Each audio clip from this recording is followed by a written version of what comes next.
This is Chippy with the Aspire One 522 that I've been testing over the last few days, and I just wanted to show you guys how you take it apart to access the disk and RAM. As I showed you on the unboxing video, there's this central panel and then there's a bunch of screws around the outside. Ignore those screws around the outside. All that needs to be done, and I hope I can do it live here, is to very carefully take the keyboard out, and there are a few little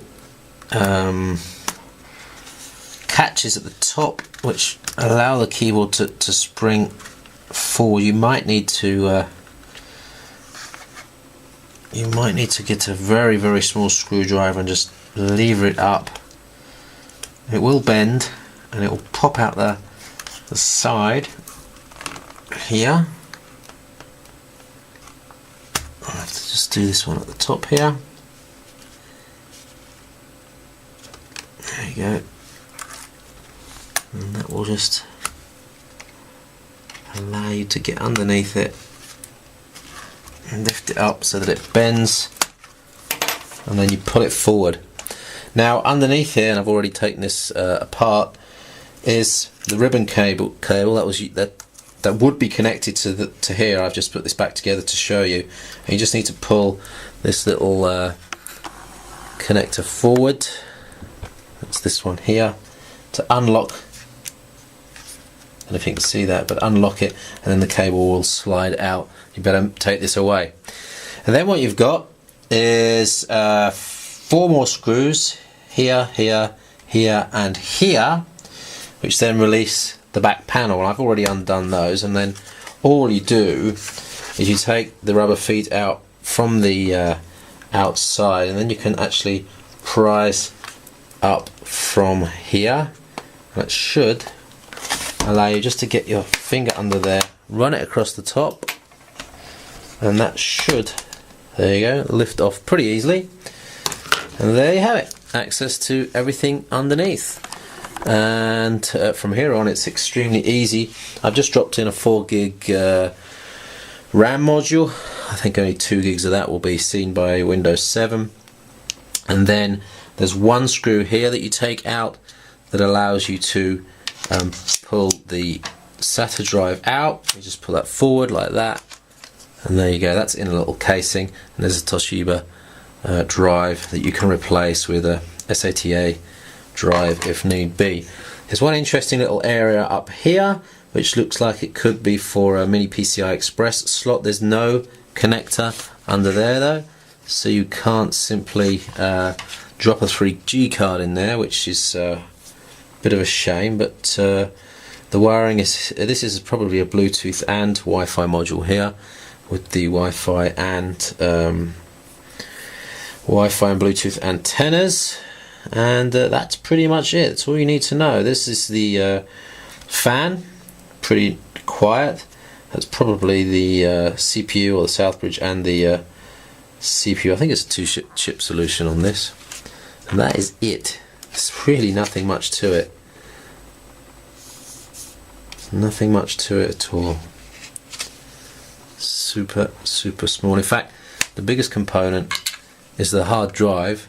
Probably weighs about 50 grams. If you replace that for a super lightweight SSD, you're going to knock a little bit of weight, and probably a noticeable amount of weight off it as well. So that's it.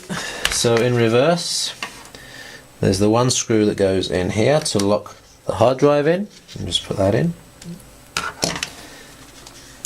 I'm leaving that module in there. That just slots in from this side and just clicks down all around. Once that's in, you have to do the hard bit, which is getting the ribbon cable back onto the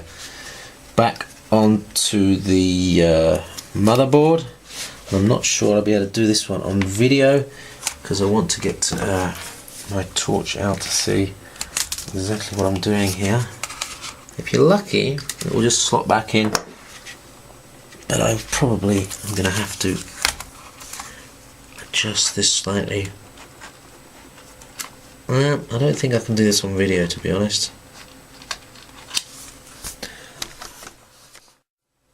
Okay, that took a few tries to get that in, but I think that's done. And then you just push the keyboard back in. There's little clips which will just make it slot into place. And I forgot to put the screws in under there, so I'm going to have to take the keyboard off again to do that. Once you've done it once though, it's not too hard to do it a second time. And you just lift it out. Oops, watch the keycaps.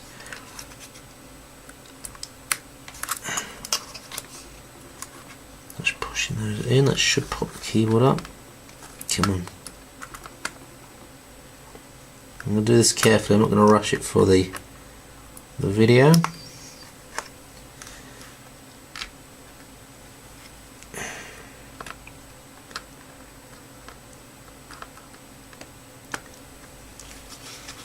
Okay.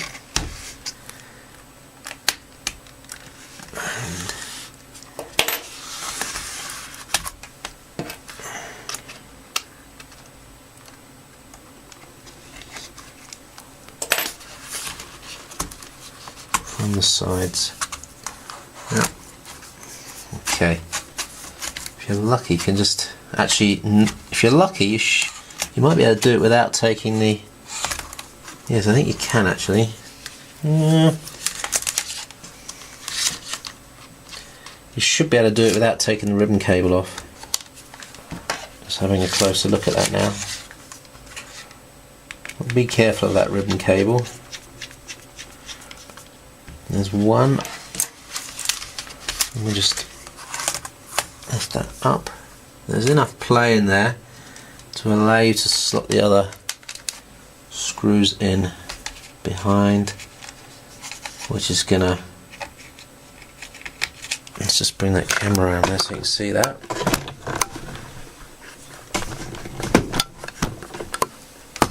I don't know if you can see what I'm doing there, but I'm just putting the 4 screws back in, which keeps the back on. 1, 2, 3, and the 4th one I've already done here. So, keyboard on, slots back in very easily. That's good. Back is solid. And now I can put those screws back in that I really didn't need to take out originally. Those are the ones on the outside, so leave those in. You won't need those. You won't need to take those out. And that's really if you want to take the motherboard away. So the plastics are really super thin, very flimsy. Just be careful when you do this because you really can break the plastics on this very easily indeed. It's not a rugged build at all, and that's the reason why it's just 299 euros. So a moment of truth coming up. Oh yeah, you've got these plastic bits at the front. You might want to put a cloth underneath that when you do it. Now these are not easy to get in because you have to fold the bottoms down and then push it from the back and then lever in the sides, which I don't think I'm going to do on video because it took me ages to do. Oh, maybe you can just sort of tuck in that side and it should pop in. There we go. There's one in, and the second one. Let's see if we can get that in. Just push it in from the back first and then tuck the rubber in around. You probably find that using a little screwdriver or something is easier there. And that's it. Done. Right, moment of truth. Does my new purchase still work?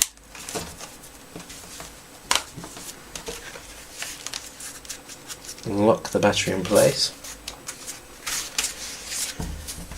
And let's see if we've got 2 gigs of RAM.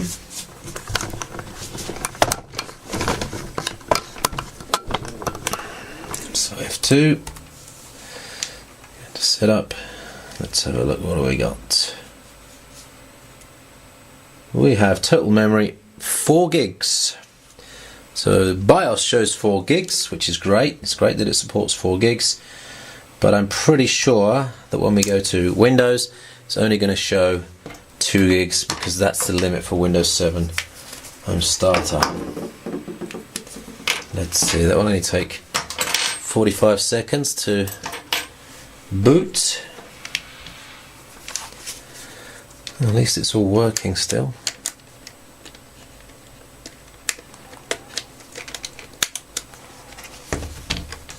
Let's see what we got.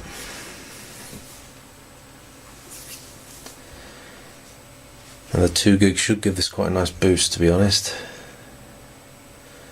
And the next project will be to... Oh, that's the Steam application not working properly. The next project will be to put the SSD in.